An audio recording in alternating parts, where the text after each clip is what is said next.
BW Media, stay informed. Naam, hali gani mpenzi mtazamaji na msikilizaji wa BW Media, karibu tena katika mfululizo wa vipindi vyetu hivi vizuri vya mwongozo wa kujifunza Biblia. Niukaribishe tena katika mwongozo wetu wa kujifunza Biblia kwa watu wazima, na leo tunaendelea na somo la 11. Tumetoka somo la 10, tulikuwa na kichwa kizuri kabisa tukiwa tunaangalia maswala ya sisi tuliofikiwa na miisho. Na leo somo la 11 hili tutaenda kuangalia na kuchambua mada rukuki kabisa na mada nzuri inayozungumzia Ruthu na Esther. Karibu msikilizaji na mtazamaji wetu, uendelee kuwa nasi mwanzo mpaka mwisho wa lesoni hii ili uweze kujua ni vitu gani hasa tutakavyoenda kuviangalia katika lesoni ya robo hii ya pili katika somo hili la 11. Na ikiwa una maswali, una ushauri kuhusu vipindi vilivyopita au una swali kuhusu kipindi hiki, usisite kutuuliza na kututumia maoni yako hapo chini, nasi tutayasoma na kuyafanyia kazi kwa ajili ya ufanisi wa kipindi hiki. Na tunapoendelea mbele, tuna fungu elekezi linalotuelekeza katika somo letu la 11. Linapatikana katika kitabu cha Esther sura ya 5 na ule mstari wa 2. Nasema, ikawa mfalme alipomwona Malkia Esther amesimama uani, yeye akapata kibali machoni pake. Naye mfalme akamnyooshea Esther fimbo ya dhahabu aliyokuwa nayo mkononi. Basi Esther akakaribia, akaigusa ncha ya fimbo. Hilo ndio fungu tutakokuwa tunatembea nalo katika somo hili la 11. Na leo studio utakuwa nawe mtangazaji wako Miriam Esau, lakini kama kawaida niko na wachambuzi wangu wa masuala ya imani wanaochambua kwa ufanisi kabisa. Niko na Pastor Ponduru, niko na Dr. Martin Maduhu, lakini pia niko na ndugu Edwin Mgisha. Hao wote watatuchambulia mada yetu hii ya siku ya leo kwa uzuri kabisa. Na tunapofungua kipindi chetu hiki sasa, nimkaribishe ndugu Mgisha aweze kutufungulia kwa ombi. Karibu. Basi tufungue na tupate kuomba. Mwenyezi Mungu, asante kwa muda huu mwema ambao umeturuhusu tuwe hapa kwa ajili ya kuandaa kipindi cha mafundisho ya lesoni. Mwenyezi Mungu, Roho wako Mtakatifu awe nasi akituelekeza nini na kunena ambacho kitamsaidia msikilizaji na mtazamaji kusogea karibu na kichako cha Yesu. Kwa jina la Yesu, amina. Amina. Naam, ombi hilo sasa linatupeleka moja kwa moja kuanza lesoni yetu hii ya somo la 11 linalozungumzia Ruthu na Esther. Na tunapoanza sasa lesoni yetu hii, niwakaribishe. Karibuni sana. Nimefurahi kuwaona. Na siku nyingine tena ambayo Mungu ametupa kibali cha kuweza kukutana hapa na kuweza kufafanua maandiko yake matakatifu kupitia uwezo wa Roho Mtakatifu. Na tunapoanza sasa, niukaribishe Mgisha uweze kutupa utangulizi kwamba lesoni hii tunatembeaje. Maana hapa kichwa cha somo tunaona hata picha hapo, tunaona wadada warembo kabisa hapo. Je, ni nini hasa tutakachoenda kukiangalia katika lesoni yetu hii? Karibu. Asante. Katika ncha tulioifikia sasa katika lesoni yetu, tumekwisha kuona kwamba Biblia imekuwa ikitumia mifano kwa marudio kwamba kitu fulani kilitumika wakati fulani katika Biblia kumaanisha kitu fulani, lakini kitaendelea kutumika hivyo hivyo. Tunaona pia kwamba kilipofika katika kitabu cha Ufunuo ama vitabu vile vya unabii, walikuwa wanatumia ile mifano ambayo imekuwa ikitumiwa pia kutokea Agano la Kale. Kwa hiyo tukagundua ya kwamba tukitaka kuelewa vizuri katika Ufunuo ile mifano ilimaanisha nini, inatupaswa turudi kwanza Agano la Kale tuone kwamba ilipotumika ilimaanisha nini, ndipo tuje tena katika Ufunuo tuone kwamba pale ilipotumika ilikuwa na maana gani. Na leo tunaona mfano wa mwanamke. Ukiangalia katika kitabu cha Ufunuo utaona kwamba kuna wanawake wawili wamezungumziwa. Yuko mmoja katika kitabu cha Ufunuo 12 na mwingine kitabu cha Ufunuo 17.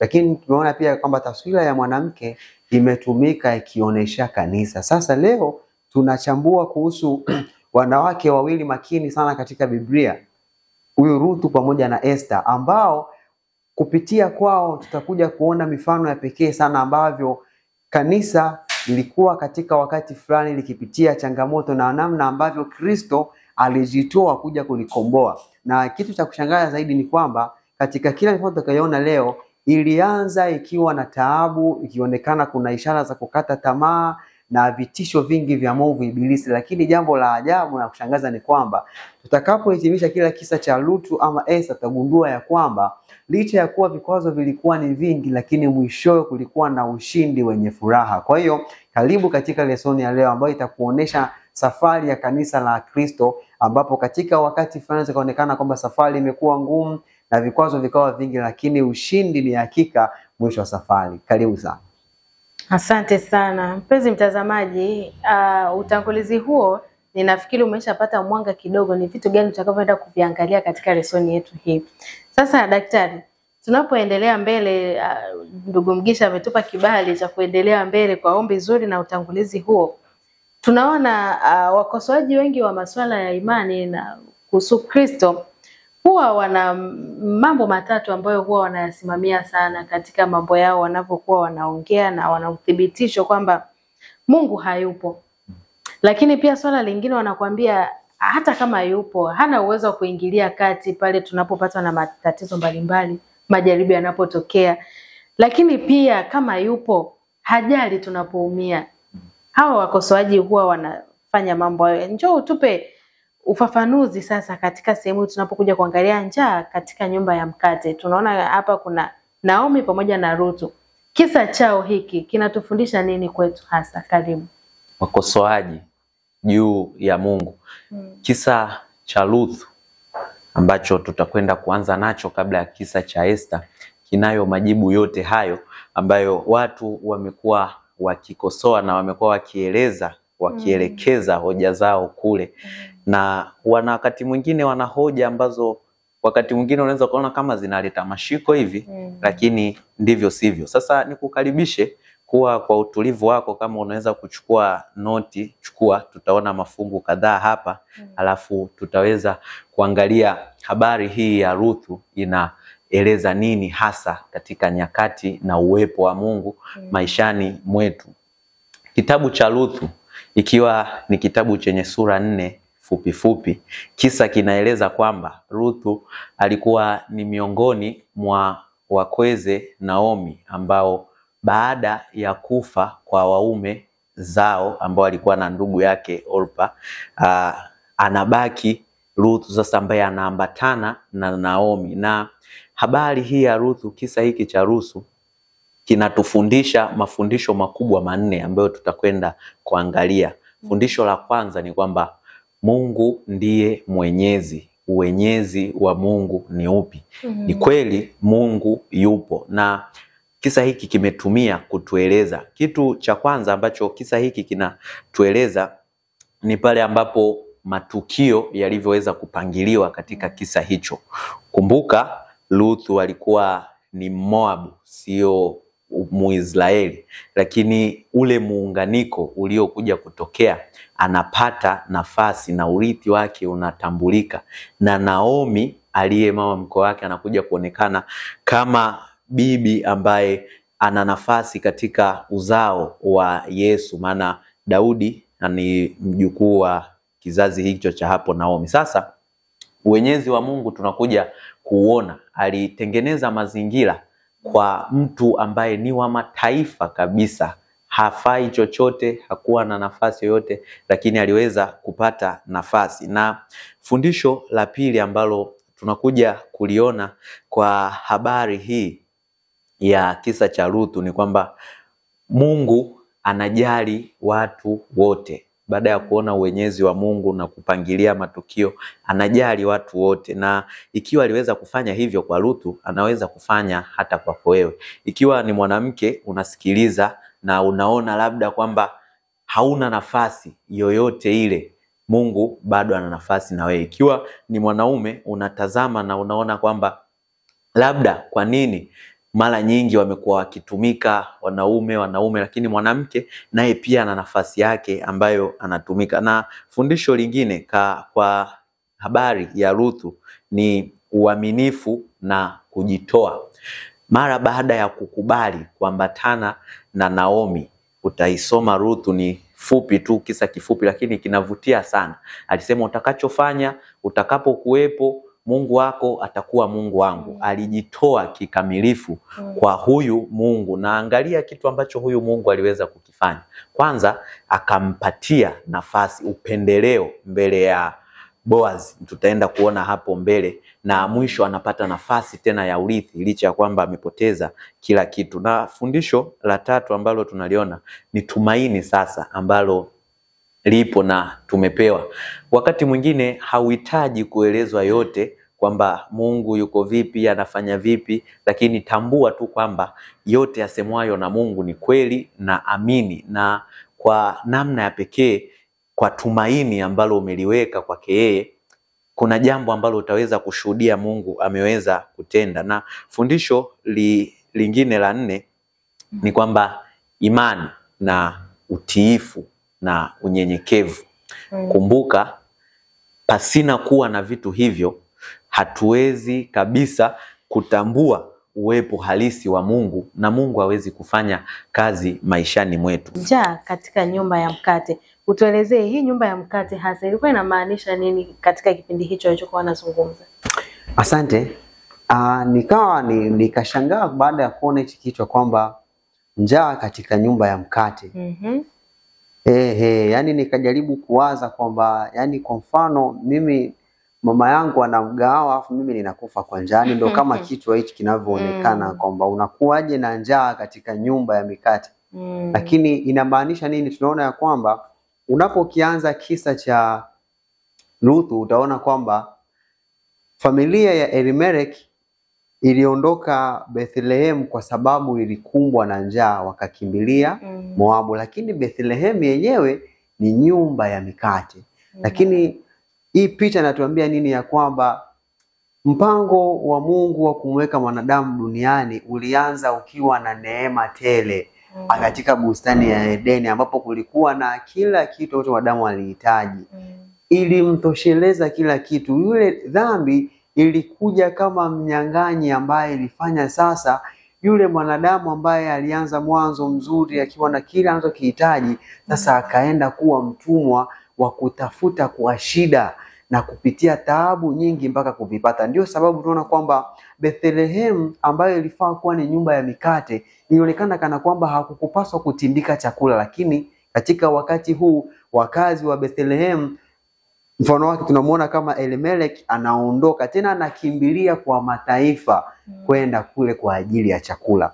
Lakini jambo jingine la kushangaza hapa ni kwamba baadaye walitoka tena Moabu wakarudi, kwa sababu walisikia kwamba basi saizi wameneemeka, kwamba ile taabu imekwisha, sasa wakarudi. Unaona kwamba kukimbia kutoka katika mpango wa Mungu hakujawahi kuwa njia ya kujiokoa, ila ni kutafuta tu kichaka cha kujifichia kwa muda na kujifariji kwamba niko sehemu salama, lakini miguuni pa Mungu. Lakini ukiangalia maswali sasa yanayojengwa pale kwamba wenda Mungu hayupo, hapana. Sio kwamba Mungu hayupo, lakini chaguzi zetu sisi wanadamu ndio kwa nyakati fulani zimefanya tuone kama Mungu hayupo, kwa sababu anaruhusu tupate matokeo ya kitu fulani tulichokichagua. Kwanza katika Bethlehem, katika ile Bethlehem kama watu wangelikuwa ni watiifu, mambo yasingetokea.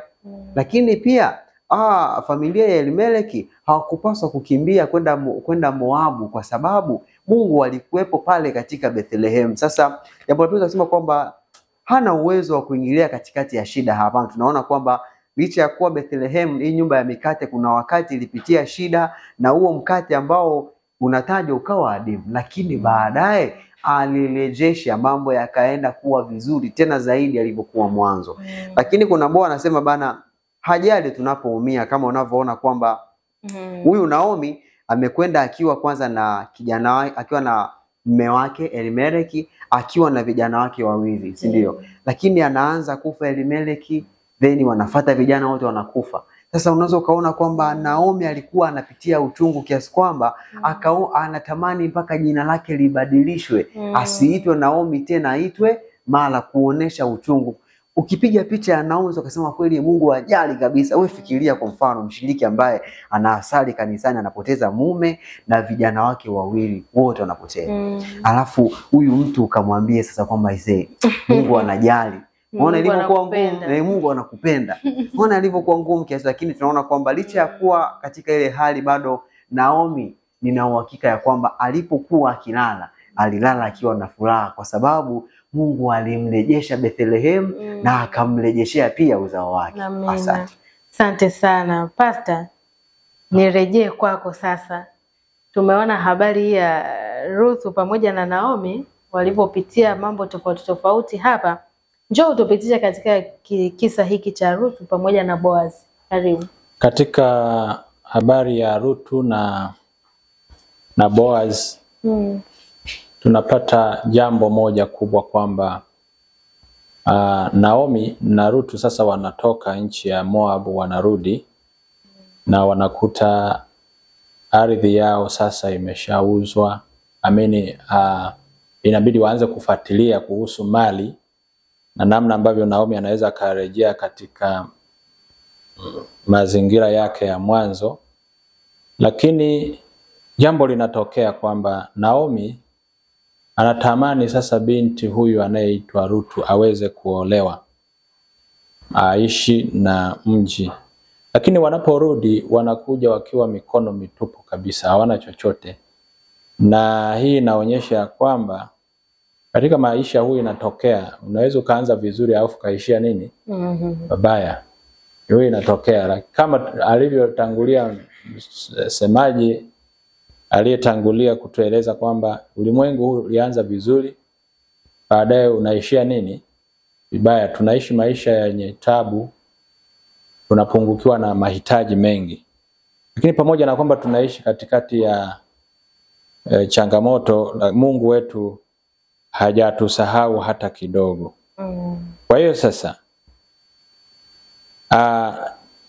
maandiko yanaeleza kwamba Naomi asingeweza kumiliki ardhi ya mmewe Elimeleki bila kupata msaada kutoka kwa familia ya mmewe. Maana familia ya mmewe ilikuwepo.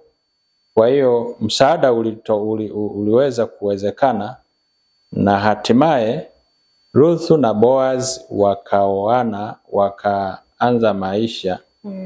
Na maisha yale ndipo tunaona mpaka wanajaliwa kupata familia na watoto. Na kupitia Ruth na Boaz kuna jambo kubwa sana katika habari ya kisa cha ukombozi, kwamba Kristo mwenyewe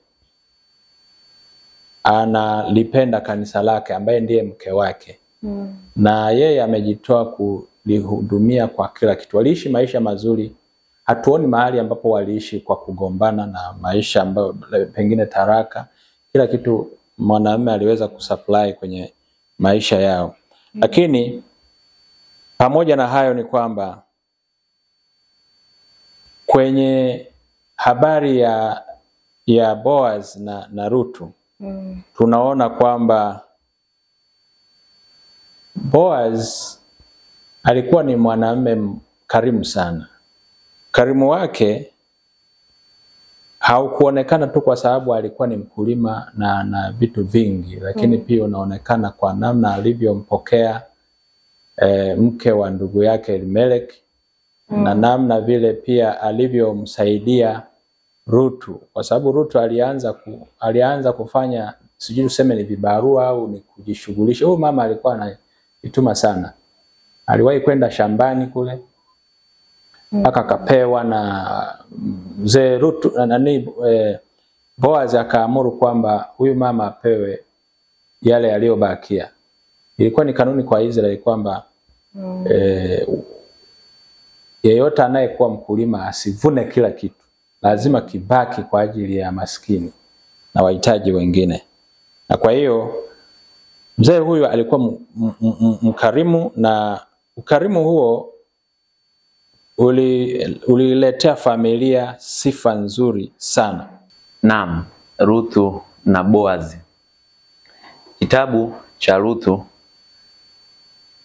kimeelezea hawa ni watu wawili tofauti. Tutaangalia vitu vikubwa vitatu tena hapa katika habari hii ya Ruth na Boaz. Kitu cha kwanza ni namna ambavyo Ruth aliweza kukutana na Boazi. Na kitu cha pili ni ile kibali ambayo Ruth aliweza kuipata kwa Boazi. Boazi alikuwa ni mtu mwenye mali, kulima, mkarimu. Ruth alikuwa ndo hivyo Moabu. Kumbuka huyu alikuwa Mwisraeli. Alafu kitu cha tatu tutakwenda kuangalia bahati sasa ambayo Ruth aliweza kuipata. Na iweka katika maisha yetu ya kawaida kabisa, namna ambavyo tunafanya. Kitu cha kwanza, mara baada ya kuwa sasa njaa imeweza kutokea pale tulivyoona pale awali, vitu vitatu pekee viliweza kuchanganya hapa mambo. Kitu cha kwanza ilikuwa tukio halisi kwa wakati ule, njaa. Alafu ikaja issue ya watu, maana watu waliweza kuangalia wakaona hawa watu itakuwaje. Wakati mwingine huenda hata Naomi aliweza kujiuliza hivyo itakuwaje, lakini aliendelea kupiga moyo konde, akaenda kule ambako alikwenda. Na kitu kingine ni mazingira hayakuwa rafiki sana. Sasa kwa kufika pale, Ruth anaweza kukutana na Boazi. Na alikutanaje? Kitabu cha Ruth ile sura ya 2 inaelezea kwamba nitakaye kutana naye, nitakayepata kibali cha kuokota masalo katika shamba lake, huyo ndiye nitakwenda kwake. Na aliweza kukutana na Boazi, na alipokutana naye kitu cha pekee sana kinatokea. Boazi anamkarimu mtu huyu, anampatia nafasi tena ya upendeleo, anamwambia nenda kwa mama kampatie, lakini kesho tena utakuja. Na kinachokuja kutokea mwishoni, anapata nafasi sasa, sio kama mjakazi, bali anakuwa mke, anaingia katika urithi wa Boazi. Kumbuka kwa kipindi kile ilikuwa ni ngumu sana urithi kuweza kupeleka kwa watu wengine, lakini kwa Ruth ilionekana hivyo. Haya mambo yana sehemu gani katika maisha haya ya Ukristo? Yesu mwenyewe anafananishwa na huyu Boazi jinsi alivyo, kwamba sio tu ni jamaa wa karibu, maana Boazi katika ile family tree anakuwa pia miongoni mwa jamaa wa Naomi. Sasa sio tu jamaa wa karibu wa Naomi, usichanganye hapo. Kumbuka Naomi alikuwa Mwebrania, Mwisraeli, ila Ruth alikuwa Moabu. Sasa sio tu kwamba alikuwa jamaa wa karibu, lakini pia aliweza kukubali kuingia katika mahusiano ya ndoa. Na tunakumbuka familia inawakilisha kanisa, hivyo Yesu alikubali akafanyika kuwa miongoni mwetu, na akaenda mbali zaidi na kuweza kutukomboa sisi. Hivyo kuna pahala Boazi anafananishwa kama Yesu kwa kitendo alichokifanya cha ukombozi wa sisi ambao tulikuwa hatuna nafasi nyingine. Asante sana daktari kwa ufafanuzi huo mzuri kabisa wa uliokuwa unazungumzia habari ya Ruth pamoja na Boazi. Naamini mpenzi mtazamaji kufikia hapo kuna kitu amekipata ambacho anaweza akaondoka nacho katika maisha yake. Lakini ndugu Mgisha, tunapokuja tunakutana pia na kisa cha Boazi alipozungumzia daktari pale akagusia Boazi anafananishwa kama mkombozi. Ni kwa sababu gani Boazi amepata kielelezo hiki cha kuwa kama Kristo? Ni kwa sababu ya ule upole wake aliokuwa nao, ukarimu, au kuna kitu cha ziada? Karibu. Asante.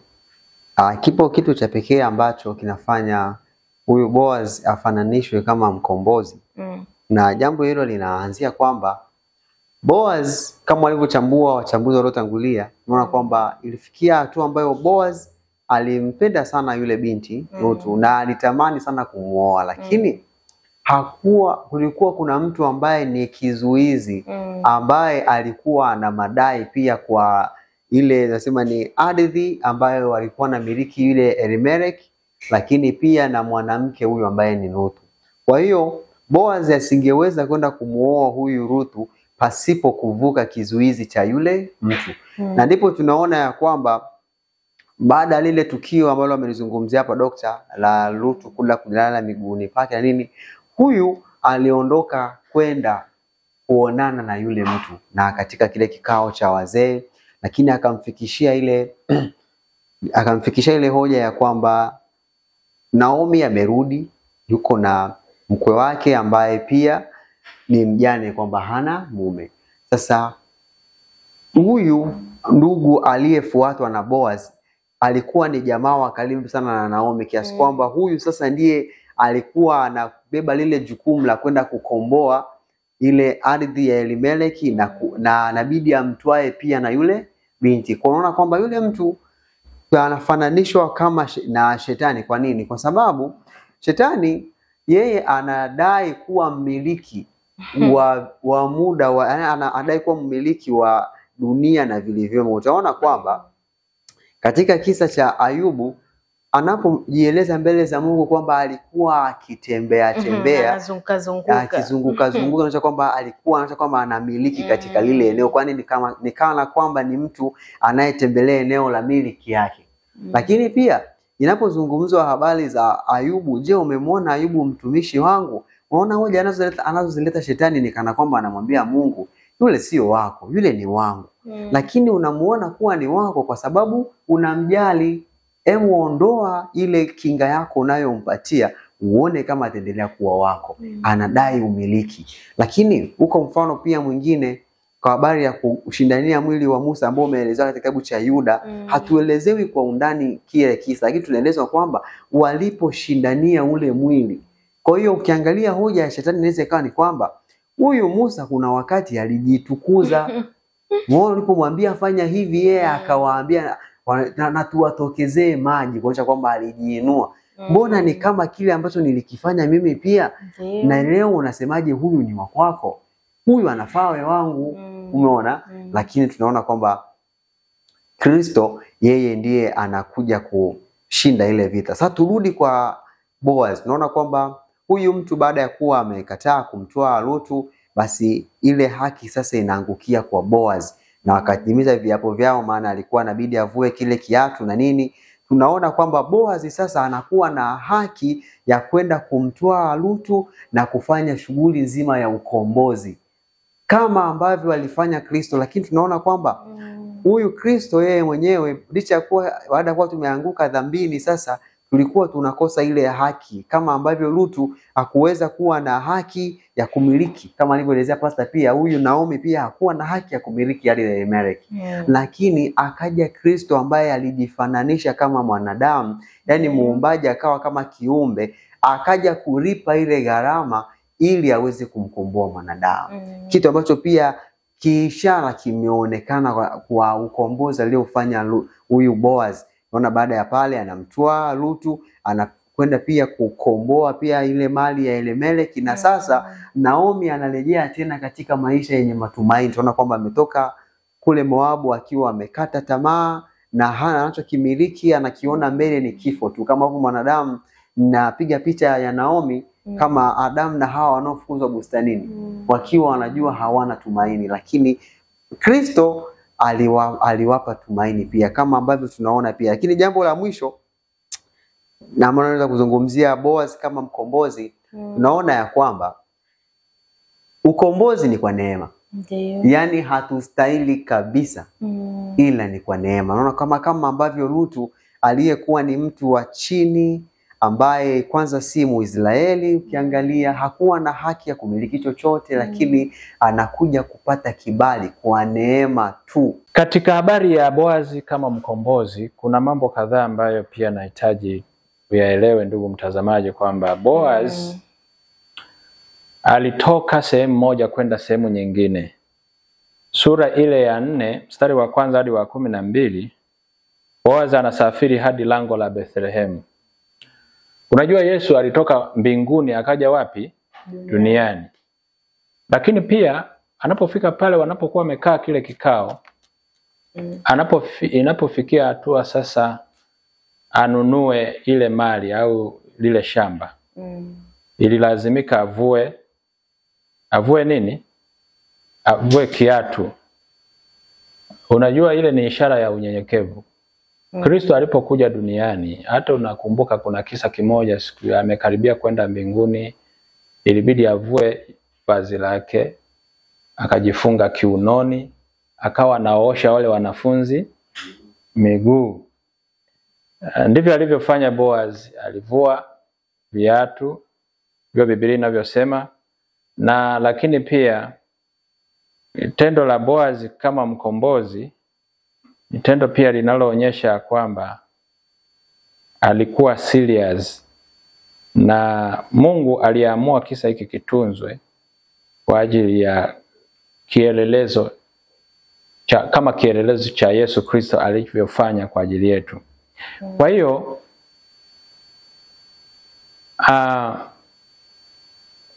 wanapokuwa wameketi kwa ajili ya kuleta uhalisia kwa namna ya kurejesha shamba au mwandishi hapa anasema hivi, lango la kijiji ndipo kesi ziliamuliwa. Hii ni aina ya mandhari ya hukumu.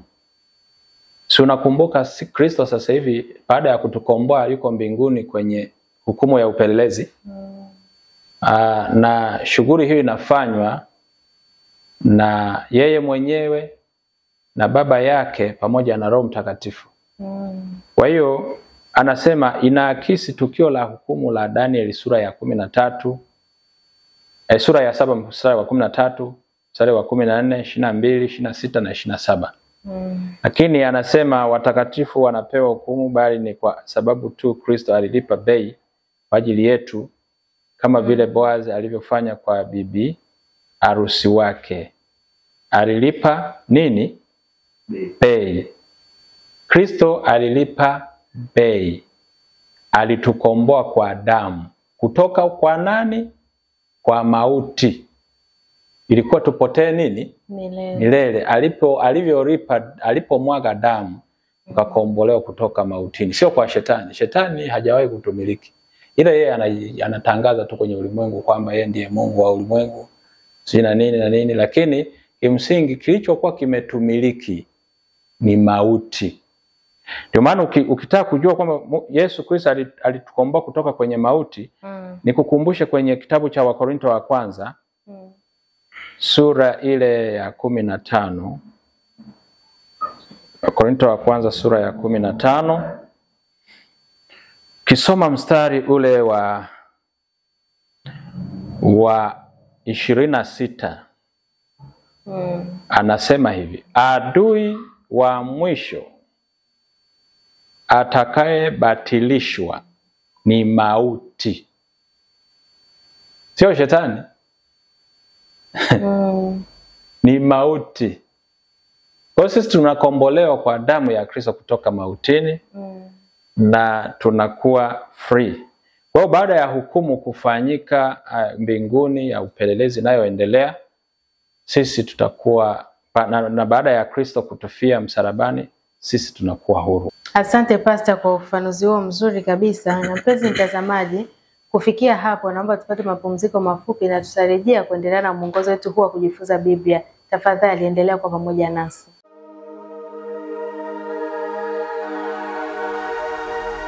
BW Media, stay informed. Karibu tena mpenzi mtazamaji na msikilizaji, tunapoendelea na mwongozo wetu wa kujifunza Biblia. Nikushukuru toka kuendelea kwa pamoja nasi, na nikushukuru kwa kutuamini na kuendelea kufuatilia BW Media kuwa kama channel yako pendwa kabisa ya kupata matangazo haya ya mwongozo wa kujifunza Biblia. Na tunapoendelea sasa, tumerejea tuko somo la 11 mpenzi mtazamaji, tukimwangalia Ruthu pamoja na Esther. Tumeshapita hatua kadhaa tukimwangalia Ruthu kwa uzuri kabisa. Na sasa tunapoendelea mbele tunaenda kumwangalia Esther. Na tunapoanza daktari, katika kisa hiki cha Esther tunakutana na Haman.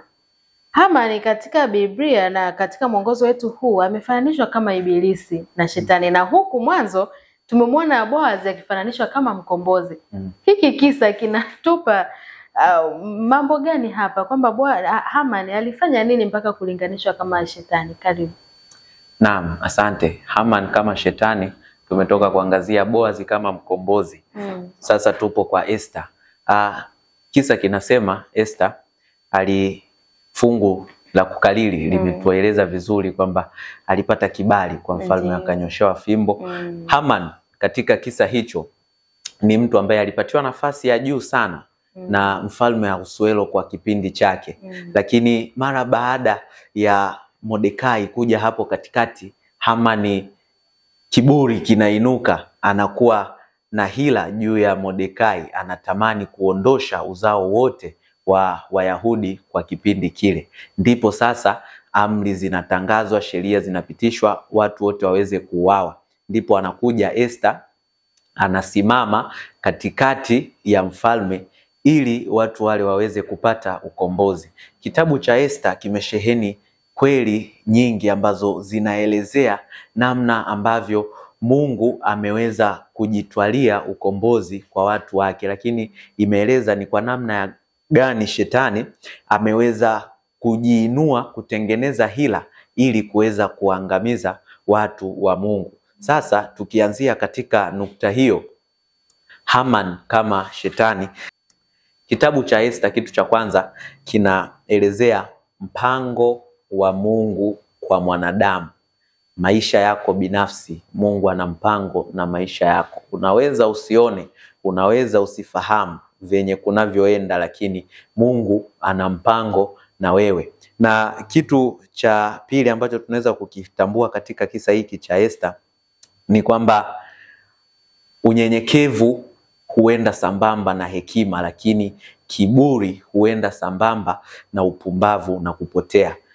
Haman aliweza kuinuka kiburi, akaanguka akapotea. Unyenyekevu wa Esther, unyenyekevu wa Mordekai uliweza mwisho kwa hekima akaweza kuwakomboa watu wake na jamii yake kwa ujumla. Na mwisho kabisa ni kwamba Mungu huwa anatumia vitu vyote. Wakati mwingine ilibidi Esther aweze, baada ya kupata hizi taarifa za kusikitisha, aliweza kusitasita, lakini Mordekai akamwambia ikiwa hautofanya hivi unaweza ukafa na wewe, lakini Mungu atatafuta namna ya kujitwalia ushindi. Mungu siku zote huwa anatumia vitu vyote, kitu chochote kile, hata kama kiko upande wa pili, hata kama dhambi unajiona mchafu wa ufai na nini, lakini Mungu bado anatumia. Sasa na mwisho kabisa niweze kusema jambo hili ya kwamba kwa Esther, baada ya kuonekana kuwa vile, lakini mwisho lilikuwepo tumaini ambalo aliweza kuibuka nalo, na ndiyo mwisho mzuri wa Mungu unavyokuwa. Hata kama hapa katikati wengine wanakitaja kitabu cha Esther kama kisichohusianishwa na Mungu sana, kwamba mauaji, kwa nini Wayahudi wale baada muhuri ule umepitishwa, amri ile waliweza kuwaua tena wale watu, wanakitaja hivyo, lakini mwisho wa Mungu daima waga mzuri na wenye tumaini siku zote. Aliwahi kusema mtu mmoja kwamba kama leo sio nzuri, huenda na kesho isiwe nzuri, lakini siku inayofuata baada ya kesho huwa ni nzuri. Lakini cha kusikitisha ni kwamba watu wengi waga wanashindwa kufikia ile kesho nyingine, wanakomea ile kesho inayofuata. Hivyo tumaini letu kwa Mungu tuendelee kulishikilia ili mwisho uweze kuwa mzuri, lakini mwisho kwa Haman, kwa shetani, itakuwa ni aibu yake mwenyewe, ila kwa watu wa Mungu waliotajwa kama katika kitabu cha Esther itakuwa ni ukombozi. Asante. Siku zote matendo mabaya hayana mwisho mzuri. Na tunapoendelea mbele, Pastor, nirudi kwako hapo. Tumemwangalia huyu Haman kwa uzuri kabisa, na hapa mwishoni mwandishi ameuliza swali, ikiwa tu mambo madogo madogo tu tunashindwa kuyaepuka, hivi akija yale makubwa tutaweza kweli? Karibu Pastor kwa mchango katika sehemu hii kwa ufupi tu. Karibu. Kile ambacho kinasababisha tunashindwa na majaribu hata yale madogo. Hivi jaribu dogo ni lipi na kubwa ni lipi? Labda ndio swali la msingi la kujiuliza. Ni nini kinatupatia kipimo cha kujua hili ni jaribu kubwa, hili ni jaribu dogo? Katika maandiko matakatifu Mungu amejaribu kuonyesha namna ambavyo tunaweza tukashinda katika mambo yaliyo makubwa na madogo. Na imani yetu lazima ipitie ipitie karibuni. Karibuni, kuna neno karibuni ni kwenye moto, tanuru. Kwa hiyo imani, kwa mfano kitabu cha Ufunuo sura ile ya 3 mstari wa 18 na kuendelea hapo. Anasema nakupa shauri, kuanzia 16 mpaka 20 hapo anasema nakupa shauri ununue kwangu dhahabu iliyosafishwa kwa moto. Dhahabu maana yake anapoandika Yohana anamaanisha ni imani na upendo. Hivi vitu viwili Mungu anapotupatia. Kumbuka imani, anasema Paulo anasema mmeokolewa kwa neema kwa njia ya imani ambayo inatokana nani? Na Mungu. Imani na upendo lazima zipitishwe kwenye tanuru la changamoto na mateso ili viimarishwe. Imani zetu lazima zipite humo. Katika kipindi hiki cha Hamani, kama walivyotangulia kuelezea wenzangu, ni kwamba Hamani alikuwa ni wakala wa shetani 100%, kwa sababu yeye alikuwa anapenda sifa na alikuwa anapenda kusujudiwa. Hata leo wapo watu ambao wanapenda kutetemekewa kwa sababu labda ya cheo au elimu au kwa sababu ya umri. Lakini Mungu, kitu kama hicho, hakuna kitu kinachomchukiza Mungu kama kutafuta kuabudiwa. Kwa hiyo tuwe makini sana na watu wanaopenda sifa za namna hiyo. Tendo hili la Hamani kujifananisha na shetani, kuwa na kiburi hata kuwaza kuangamiza. Ndio maana Biblia inasema kwamba shetani ni muuaji tangu mwanzo. Huyu naye ni muuaji. Kwa hiyo jaribu lililo kubwa kabisa ambalo na mimi naweza nikasema kando na majaribu mengine madogo ni lile linalo tishia uhai. Hakuna mtu ambaye ni jasiri kwenye masuala ya kifo. Mnakumbuka siku ile Yesu amekamatwa, alafu Petro na yeye yuko pale na jogoo anawika, wakati wale alikuwa ametahadharishwa kwamba utanikana mara ngapi? Ni nini kilitokea? Alimkana Yesu mara ngapi? Mara 3. Nadhani hii ndio jambo kubwa sana kuliko yote. Ni hakuna aliye jasiri isipokuwa yule ambaye amekabidhi matumaini yake kwa Mungu. Ndio anaweza akawa na uwezo wa kukabili jambo kubwa. Nashukuru sana. Asante sana Pastor kwa ufafanuzi huo mzuri kabisa uliotuonesha katika kitabu hiki cha Hamani na Shetani. Na tunapoendelea mbele, na ndio ndivyo tunavyopiga hatua zetu za mwisho kabisa katika lesoni yetu hii ya somo la 11. Ndugu Mgisha, tunakutana na kwa ajili ya wakati kama huo. Ni wakati gani hasa unaozungumziwa hapa katika lesoni yetu hii? Na ukimaliza utupe sasa ni namna gani tunaweza kutumia maishani somo letu hili la 11 tuliojifunza habari za Ruthu pamoja na Esther. Karibu. Asante. Tumekusha kuona ya kwamba huyu Haman anafananishwa na shetani.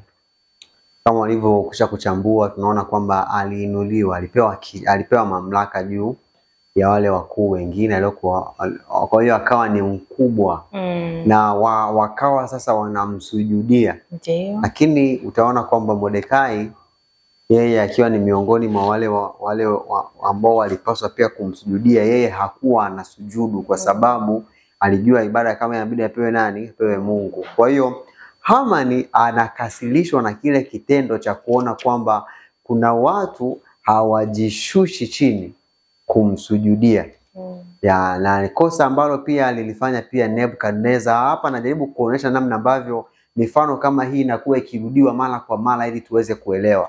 Tunaona kwamba hata kile kisa ambacho tunakifahamu maarufu cha vijana watatu kwenye tanuru ni kosa kama hili kwamba yule anayepata cheo anatamani wote wamwangukie, lakini huo wako wachache ambao wanasimama kutetea Mungu wa mbinguni, na wenyewe huwa wanakuwa imara kiasi kwamba hata nini kitokee wao huwa hawaanguki chini.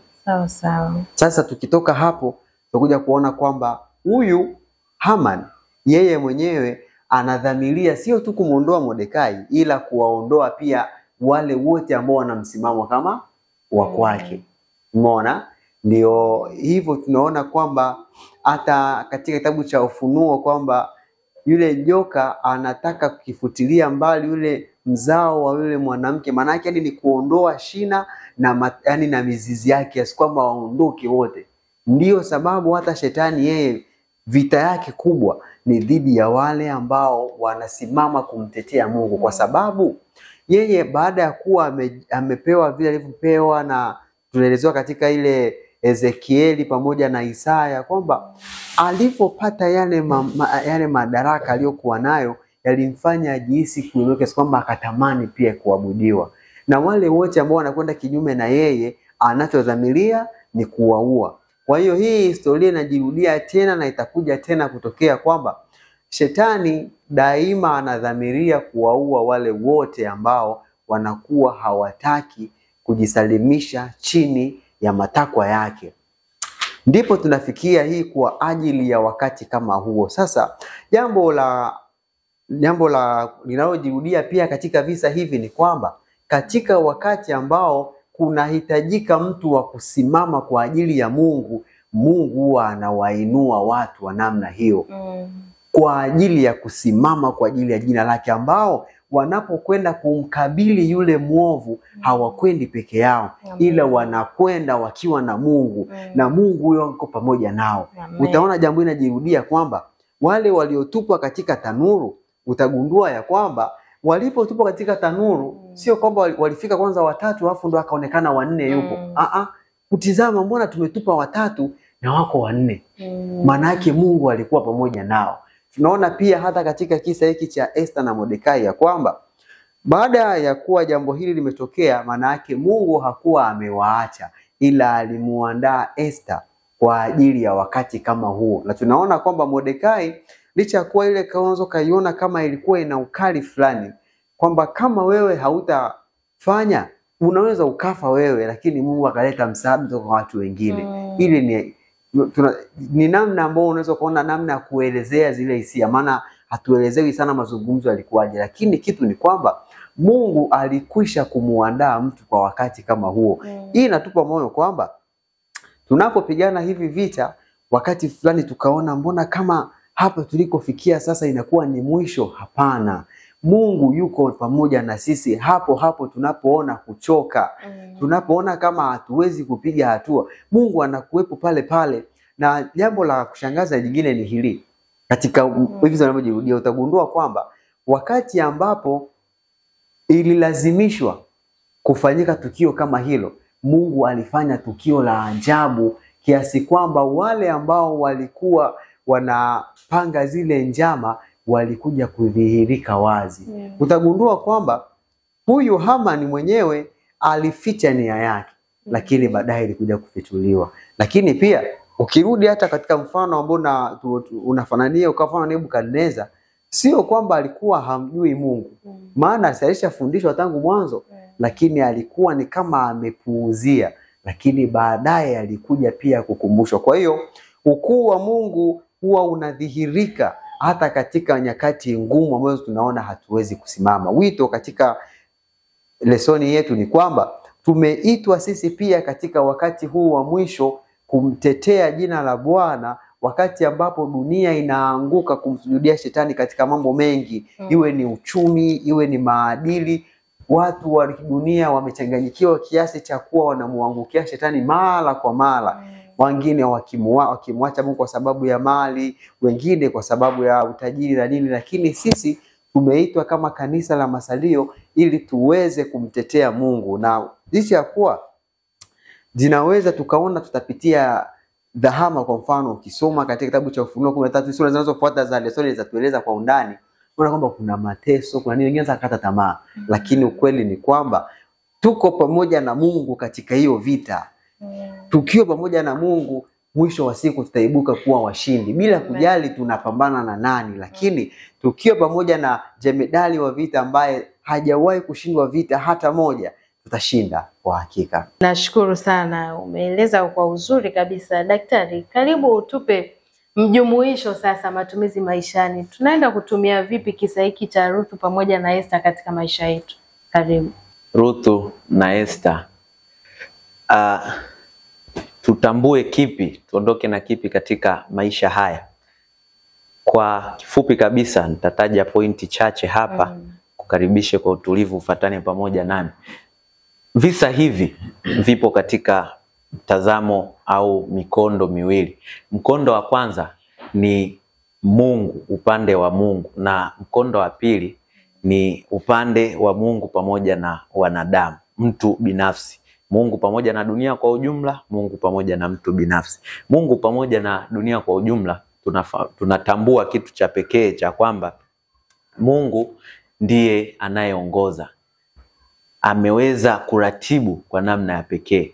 Habari ya Esther, habari ya Ruthu, ile game yote iliweza kuchezwa na Mungu. Maana utaona akapata kibali, akafanya nini, wengi waliweza kuangamia, lakini Mungu aliweza kuamua yeye mwenyewe. Kwa hiyo Mungu kwa mpango wake ameruhusu na anaendelea kufanya haya yote, lakini anatambua kabisa kwamba mapenzi yake ni makamilifu na jina lake liweze kutukuzwa. Sasa kwa upande wa Mungu pamoja na mwanadamu, sisi sasa tuondoke na kitu gani katika habari hii ya Esther pamoja na Ruthu? Kwamba kitu cha kwanza, tafuta kibali na Mungu kwanza. Habari ya Ruthu, habari ya Esther, utakuja kuangalia kwamba wote kwa namna ya pekee waliweza kupata kibali kwanza kwa Mungu kabla ya wanadamu wenzao. Nje na kibali kwa Mungu, nje na kibali kwa watu, maisha yatakuwa magumu sana, na tatizo hili la uovu litatutafuna mno. Ila tutafute kwanza kibali kwa Mungu, hivi vibali vingine kwa watu, kwa wafalme, kwa nini vitaweza kuja. Kitu cha pili ni kwamba tuwe na ujasiri kusikia sauti ya Mungu na kuweza kuifanyia kazi, lakini twende kwa unyenyekevu. Esther aliweza kusikia, Ruthu alidiriki kuchukua hatua kufanya kitu fulani, lakini walifanya kwa unyenyekevu mkubwa zaidi. Ujasiri bila unyenyekevu ni jeuri, ni kiburi, lakini inapokuwa na unyenyekevu, hiyo ndiyo sifa ambayo Mungu anaweza kuitaka. Na kitu kingine ni kwamba Mungu ni wa wote. Usijaribu kujimilikisha huyu Mungu. Baadhi ya watu wameenda mbali zaidi, wakaona Mungu kama ni wa kwao. Wayahudi kwa wakati fulani, hata sisi wanadamu nafikia tu tunajifungia kauzio, na wale watu wengine tunawaona wako nje. Hapana, Mungu ni wa wote. Kama alivyofanya kwa Ruthu, ndivyo ataweza kufanya kwa mataifa yote. We kama ni Mkristo, we kama ni nani, usikae chini ya mwamvuli mmoja ukazani kwamba Mungu ni wa kwako mwenyewe. Sasa kitu kingine cha pekee ni kwamba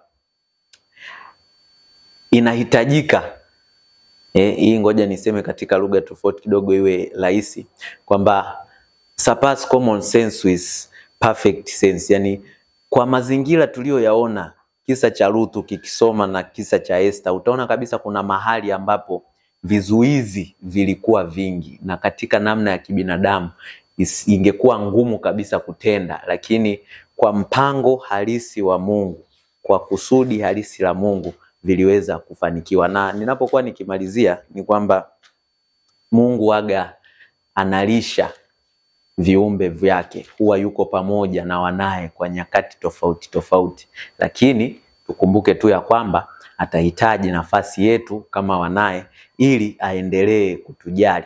Tunakubaliana sote, ndege wangani wanaruka, wanakula na nini, hawawazi juu ya maisha yao, lakini chakula Mungu hawaletei katika viota vyao, wanakwenda kutafuta.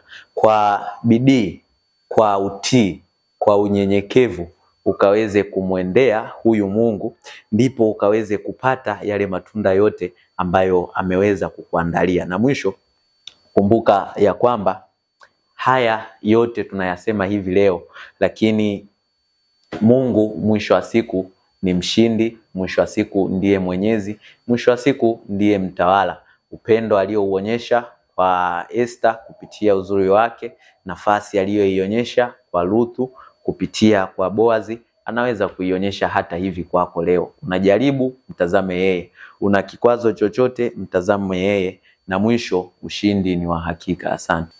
Kazie kwenye kipengele cha hawa mabinti wawili, Ruthu pamoja na Esther. Ni mabinti wa pekee ambapo kwa wanawake wote mnapaswa kujifunza sifa za namna walivyokuwa wamekubalika mbele za Mungu. Maana walikuwa wakiomba, Mungu anajibu, na hata hivyo Mungu akawapa upendeleo, vitabu hivi vikapewa majina kwa majina yao. Kwa hiyo hii nayo ni zawadi ya pekee ambayo aliwapa hawa akina mama. na kama wasingekuwa wacha Mungu huenda vitabu hivi visingeitwa kwa majina yao. Lakini sambamba na hilo, nizungumze kidogo kuhusiana na kitabu cha Lutu, kwa sababu Biblia inatuambia kwamba kitabu hiki kinaanza hivi: ikawa zamani za waamuzi walipoamua, kulikuwa na njaa katika nchi. Unajua, baada ya wana waweze kufika nchi ya ahadi, Mungu aliinua watu wanaitwa waamuzi. Hawa waamuzi walikaa kwa muda kadhaa kabla ya Mungu kuanzisha mfumo wa kifalme. Na kwa nini sasa njaa ilitokea? Kitabu kile cha Waamuzi sura ile ya 6 kinasema hivi. Waamuzi sura ya 6 ndiyo chanzo cha njaa hii. Kwa nini ilitokea mpaka wakati Moa akaenda huko? Sura ya 6 inasema hivi: kisha wana wa Israeli walifanya yaliyo maovu mbele za macho ya Bwana. Bwana akawatia mikononi mwa Wamidian muda wa miaka 7. Mkono wa Midian ulikuwa na nguvu juu ya Israeli, tena kwa sababu ya Midian wana wa Israeli walijifanyia hayo mashimo yaliyo milimani na hayo mapango na hizo ngome. Basi ikawa hapo Israeli walipokuwa wamepanda mashamba, wa Midian wakakwea, na Waamaleki na hao wana wa mashariki wakakwea juu yao, wakapanga marago juu yao na kuyaharibu hayo maongeo ya nchi hata ufikapo Gaza, wala hawakuacha katika Israeli riziki ziwazo zote, kondoo wala ng'ombe wala punda. Kwa maana walikwea na ng'ombe zao na hema zao, wakaja mfano wa nzige kwa wingi. Wao na ngamia zao pia walikuwa hawana hesabu, nao waliingia katika hiyo nchi ili kuiharibu. Naona kwa chanzo cha familia kukimbia kule ni kwamba hawa watu walikuja wakawa wengi kama nzige. Sasa nitaka kuzungumza kaneno tu kamoja kwamba wakati mwingine tunaona kwenye hivi vitabu viwili Esther na Rutu vina maudhui tofauti, lakini kama vile yanafanana, lakini visababishi ni tofauti. Kitabu cha Esther, zahama tunayoiona pale inasababishwa na mtu aliyekuwa na chuki kama shetani. Lakini zahama iliyoko kwenye kitabu cha Rutu, mwanzo wake wa kitabu, tunaona wasababishaji ni wahusika wenyewe, yani Waisraeli wenyewe, kwa sababu walimuasi Mungu. Mungu akaruhusu Wamidiani wakaja, na walipochukua kila kitu wakajikuta kwamba wana njaa, ikabidi wakimbie waende nchi ya kigeni, na mahali ambapo Mungu pia hakuwaacha, aliwatunza mpaka waliporudi baada ya miaka 10. Sasa neno la mwisho tu niseme ya kwamba pamoja na kwamba katika ulimwengu huu tunaweza kujisababishia zahama au changamoto kwa sababu ya kumuasi Mungu, lakini bado Mungu ni mwema, anaweza akatutoa kwenye changamoto hizo kama alivyowatoa familia ya Elimeleki. Lakini pia ingawa ulimwengu unaweza kutuchukia kama kitabu cha Esther kinavyosema, kwa sababu tuko kinyume na tamaduni na maadili ya ulimwengu yaliyochafuka, yaliyo kinyume na neno la Mungu, lakini bado Bwana ana uwezo wa kutupigania kama alivyowapigania Waisraeli au Wayahudi enzi za Esther. Na Mungu amekwisha kuinua mkombozi, na mkombozi wetu sio Esther tena. Ni nani? Yesu Kristo. Asante sana. Nikushukuru sana Pastor kwa ufafanuzi huo mzuri na hitimisho hilo. Matumizi maishani, namna gani tunaweza kutumia maishani. Somo letu la 11 tutakuwa tunaangalia katika habari za Rutu pamoja na Esther. Na kufikia hapo, mpenzi mtazamaji, hivi ndivyo tunavyohitimisha mwongozo wetu wa kujifunza Biblia kwa juma hili, na niweze tu kukaribisha tunapojiandaa kwa ajili ya somo linalofuata, somo la 12. Naamini itakuwa somo zuri kabisa na utaendelea kubarikiwa na mibaraka hii inayotoka hapa studio. Nikusii tu endelea kutufuatilia mwanzo mpaka mwisho, na hata tutakapoingia robo nyingine usisite kuendelea kwa pamoja nasi. Endelea kushare na kulike na kwa wengine ili waweze kupata na wenyewe matangazo haya, waendelee kubarikiwa. Mwisho wa kipindi hiki ndio mwanzo na maandalizi ya kipindi kingine. Ulikuwa nami mtangazaji wako Miriam Esau.